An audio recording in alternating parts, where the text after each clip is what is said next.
tidak mengurangi rasa hormat saya kepada pihak-pihak terkait, izinkan saya untuk meluruskan semua permasalahan dalam rumah tangga saya selama ini yang menjadi konsumsi publik pastinya, dan tanpa menyudutkan pihak manapun, tanpa mencari pembelaan, dan tanpa merasa diri saya benar sepenuhnya.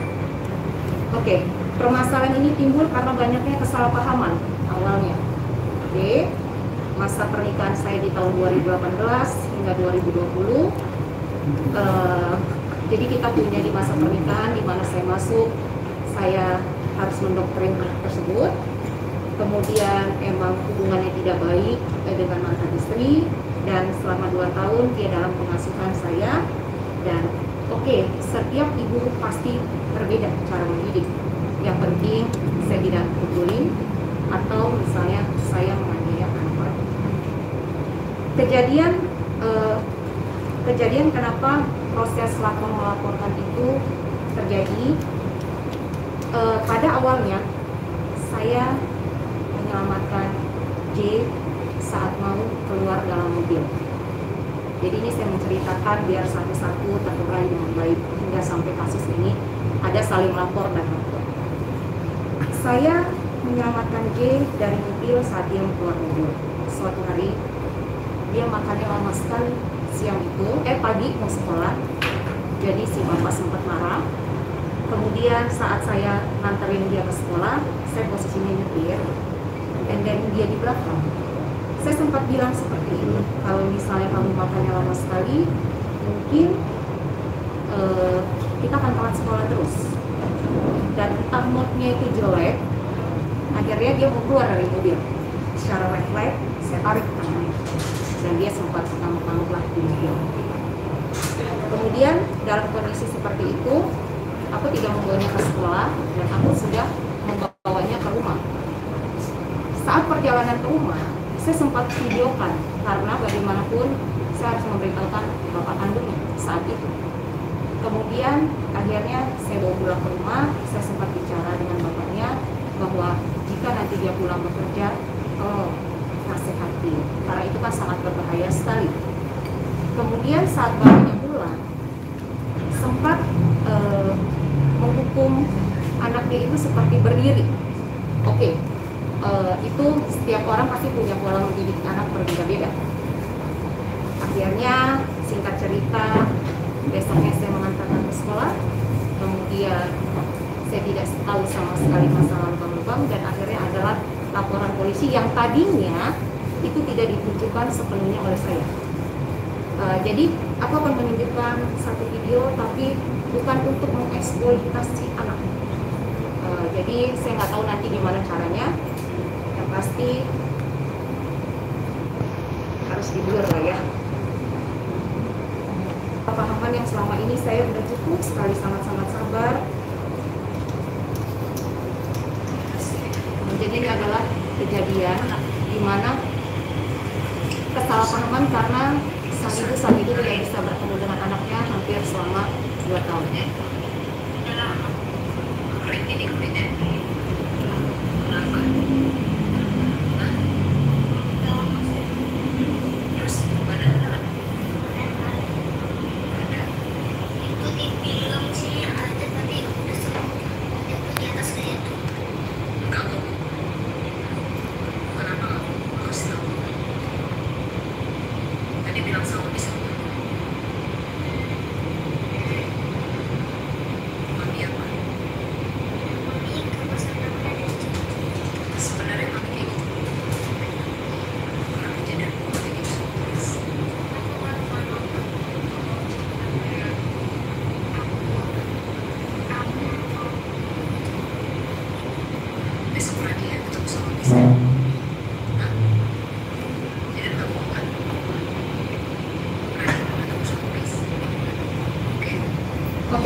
Menceritakan karena ini saya harus melewati proses panjang dan saya pun sudah minta izin ke beberapa pihak terkait. Tapi sekali lagi saya tidak mau mengeksploitasi anak, karena saat itu perjanjian antara damai saya dengan pihak sang ibu kandung, kita tidak lagi meng-up masalah berita ini. Oke. Di situ selesai. Saya tahu akan ada adalah bapak kandungnya, dan dia merasa kehilangan saat anaknya belum bisa balik ke rumah. Oke, kemudian setelah laporan polisi itu, dengan itikat baik, awalnya saya dan sang bapak kandung datang ke pihak penyidik Polda Metro Jaya. Berdua, bukan saya sendiri, tapi berdua. Kemudian kita menceritakan duduk permasalahannya. Karena balik lagi, sang ibu dipisahkan oleh anak kandungnya hampir kurang lebih 2 tahun. Jadi seperti tidak bisa berkomunikasi dengan baik. Selama masa pernikahan saya sudah membina komunikasi baik dengan sang ibu, tetapi saya tidak diperbolehkan oleh bapak kandungnya. Jadi itu adalah satu konsep kesalahpahaman yang terus bergulir sampai detik ini. Setelah kita datang ke penyidik untuk kasus PMJ, itu kita berdua dengan itikat baik, saya dan mantan suami mendatangi sang ibu kandung. Di situ saya masih ingat sekali, sang ibu kandung berbicara, saya minta maaf karena melaporkan kalian, tetapi J takut sekali dengan bapaknya. Itu saya masih ingat. Jadi kalau berita di luaran saya saling hantam dengan ibu kandung, itu tidak benar sama sekali. Kemudian bergulirnya waktu di dalam rumah, saya merasa diri saya diteror. Mungkin karena sang anak belum balik. Oke, banyak pihak yang bilang mungkin karena ada Li di dalam rumah, jadi si anak belum balik. Oke, dengan berbesar hati saya mau keluar dari dalam rumah itu.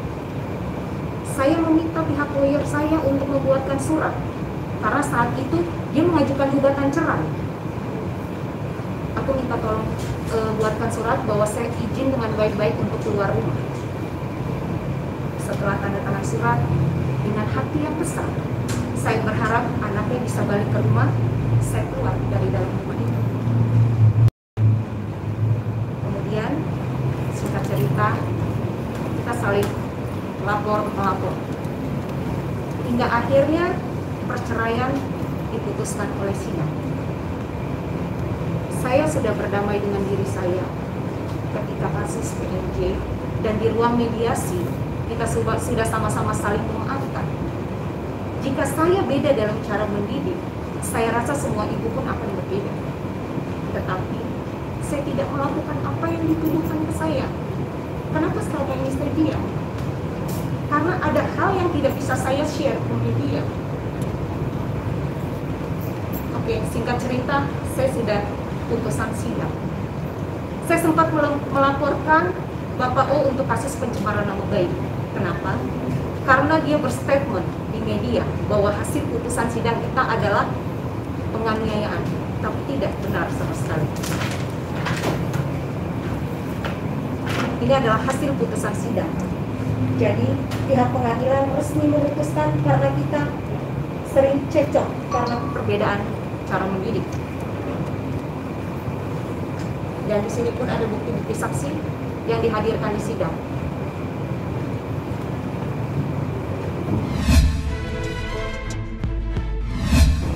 Saya sempat melaporkan pencemaran nama baik.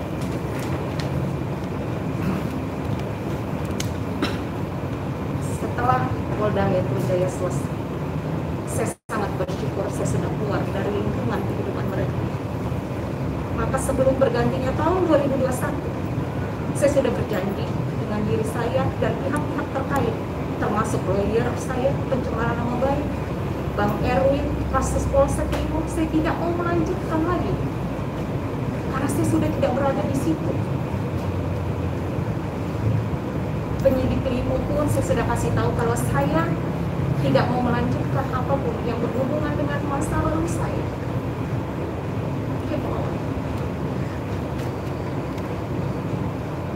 Saya juga lelah gitu loh, saya capek harus disudutkan dan dibocokkan. Sedangkan selama ini saya diam. Oke, ketika mediasi selesai di PMJ, di situ pun saya berjanji saya tidak akan lagi ada dalam lingkungan kehidupan mereka. karena bagaimanapun dia pernah sama-sama dengan saya melalui proses yang sangat panjang, banyak liku-liku yang kita hadapi. Saya sibuk memperbaiki diri saya, walaupun saya tahu bagaimana dia perlakuannya dengan anaknya sendiri. Tapi apakah saya beberkan di media? Tidak. Karena bagaimanapun dia bapak kandungnya, yang dinilai oleh kalian dan masyarakat luas adalah bapak kandung tidak mungkin jahat. Saya ibu sambung, saya sadar ketika saya mendidik, saya tidak pernah membedakan dengan anak kandung saya sendiri. Ketika saya marah, saya diporsinya. Ini adalah kesalahpahaman yang gak pernah selesai. Karena apa? Ketika saya masuk dalam pernikahan saya, itu sudah hubungannya tidak baik dengan masa lalunya. Sekali lagi, dengan tidak mengurangi rasa hormat saya dan pihak-pihak terkait tanpa mengeksploitasi anak, saya hanya ingin masalah pribadi, masalah yang sudah lewat, stop. Terus tidak lagi menjadi konsumsi publik. Begitu juga dengan laporan yang sekarang dia lakukan di Polres ya. Tadi juga Polres sudah dapat, karena dari sana pun sudah memberitahu saya hal-hal yang membuang baju dan lain-lain. Oke, saya di dalam rumah itu ketika sang anak belum balik, sang bapak merasa depresi. Jadi saya adalah bumper di tengah-tengah gitu loh. Ini semua gara-gara saya.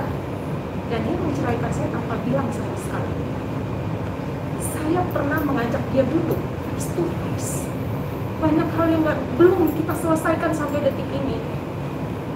Dan sampai detik ini pun aku masih kepengen face to face sama dia, menyelesaikan semua masalah yang masih belum selesai. Kenapa saya memberhentikan pencemaran nama baik, sedangkan ini jelas buktinya adalah hasil dari perceraian kita murni percekcokan, bukan penganiayaan. Kenapa saya memberhentikan? Karena saya sudah berdamai dengan diri saya dan saya tidak mau lagi ada di masa lalu saya. Saya sibuk memperbaiki diri saya. Aku masih menunggu itikat baik gitu. Ngapain sih kita ribut-ribut kalau bisa selesai dengan baik?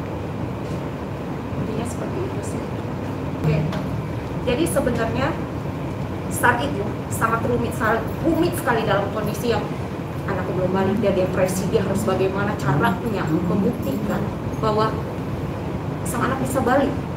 Nah, mungkin dengan saya keluar rumah mas, seperti itu. Dan saya punya bukti video dan rekamannya.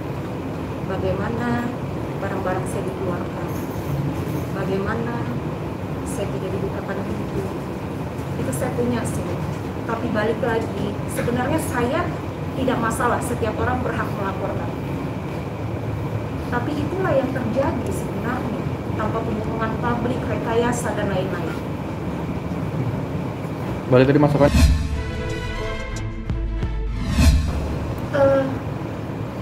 Oke, saya sebagai warga negara yang baik, ketika kita merasa kehilangan dan tanpa memojokkan siapapun, barang saya hilang di dalam rumah itu, saya melaporkan saat itu memang benar, tapi saya tidak menyebutkan namanya.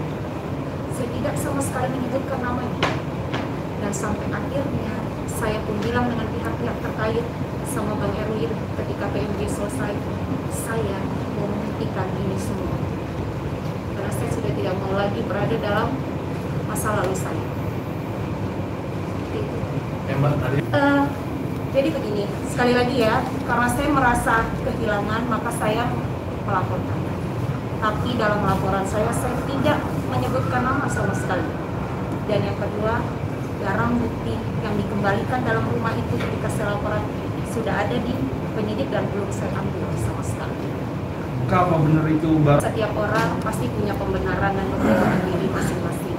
Intinya adalah saya kehilangan, kemudian saat itu saya melaporkan, saya tidak menyebutkan siapapun. Karena saat itu kondisinya kan kita masih sama-sama saling panas, saling lapor, saling pengen benar, saling pengen. Intinya adalah saling pengen mencari pembenaran diri masing-masing.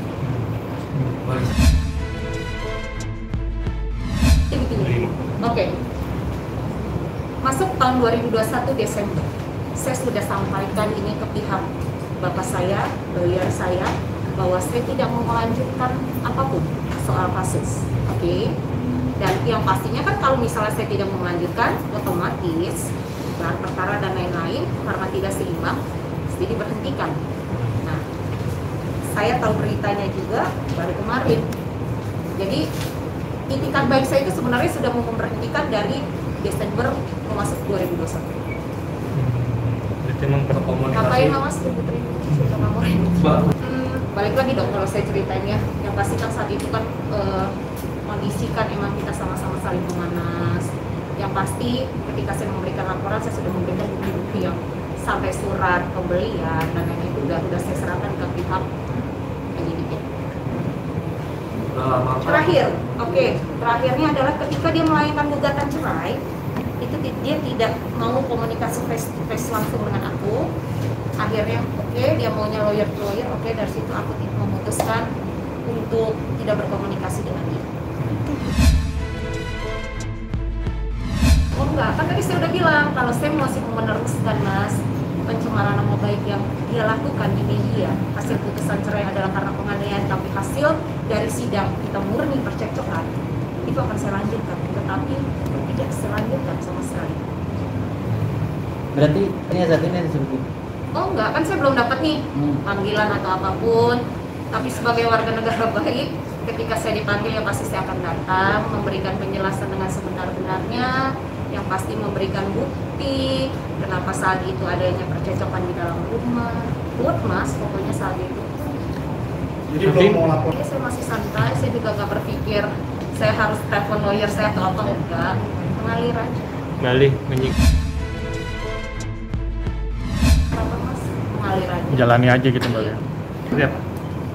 Oh kalau itu kan emang real kejadiannya seperti itu dan emang sudah ada memorinya semua di handphone aku. Jadi aku nggak ada kesiapan apa-apa atau aku kayak harus telepon lawyer aku, harus memberitahu bokap aku nggak ada sampai ke sana sih.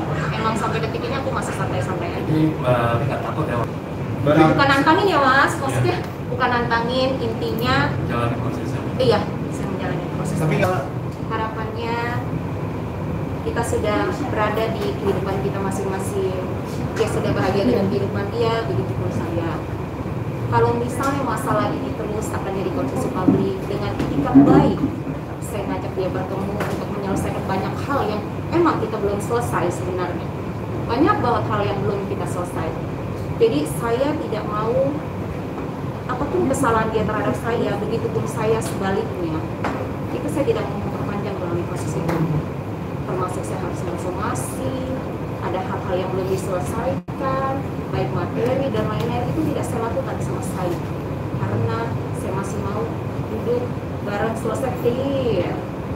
Mohon dia punya kehidupan sendiri, saya punya kehidupan sendiri. Kalau di situ terus gimana dong Mas? Kalau selesai. Anak mobil saya nggak tahu itu, dan saya nggak pernah mencari tahu itu.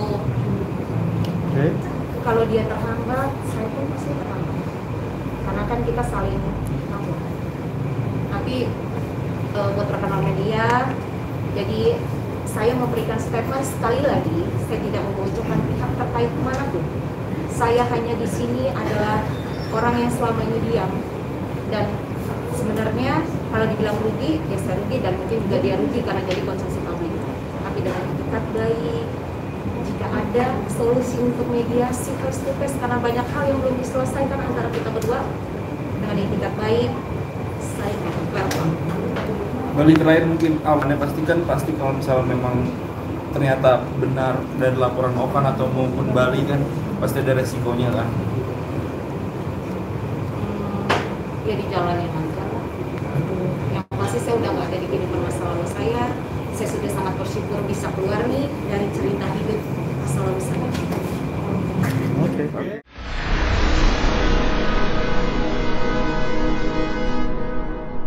Jadi jangan lupa untuk subscribe Cumi Cumi. Ditekan ya tombol lonceng merahnya.